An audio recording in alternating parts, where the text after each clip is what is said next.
জাতীয় বিশ্ববিদ্যালয়ের 2022 সালের ডিগ্রি প্রথম বর্ষের ভূগোল ও পরিবেশ প্রথম পত্রের পরীক্ষা আগামী 23 এপ্রিল অনুষ্ঠিত হবে। আজকের ভিডিওতে এই সাবজেক্টের একটা শর্ট সাজেশন আপনাদের সাথে শেয়ার করব। সাজেশনটি কমপ্লিট করলে পরীক্ষাতে 60 থেকে 70% পর্যন্ত কমন পেয়ে যাবেন। তো চলুন সাজেশনটি দেখে নেওয়া যাক। সাজেশনটি কিভাবে আপনি নেবেন, এই ভিডিওর প্রথম কমেন্টসে দেখবেন ডাউনলোড লিঙ্ক দেওয়া আছে, ওই লিঙ্কের উপরে ক্লিক করে ডাউনলোড করে নেবেন। তো এই পরীক্ষার সময় থাকবে হচ্ছে 3 ঘন্টা 30 মিনিট, পূর্ণমান থাকবে 80।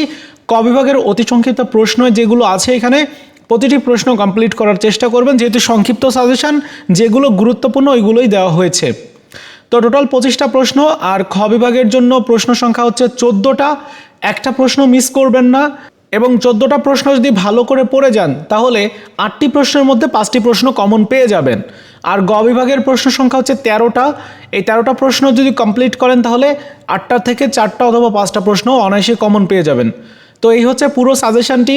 প্রথমে আপনি ক বিভাগের উত্তরগুলো করবেন, তারপর চলে যাবেন হচ্ছে সরাসরি গ বিভাগের উত্তর করতে।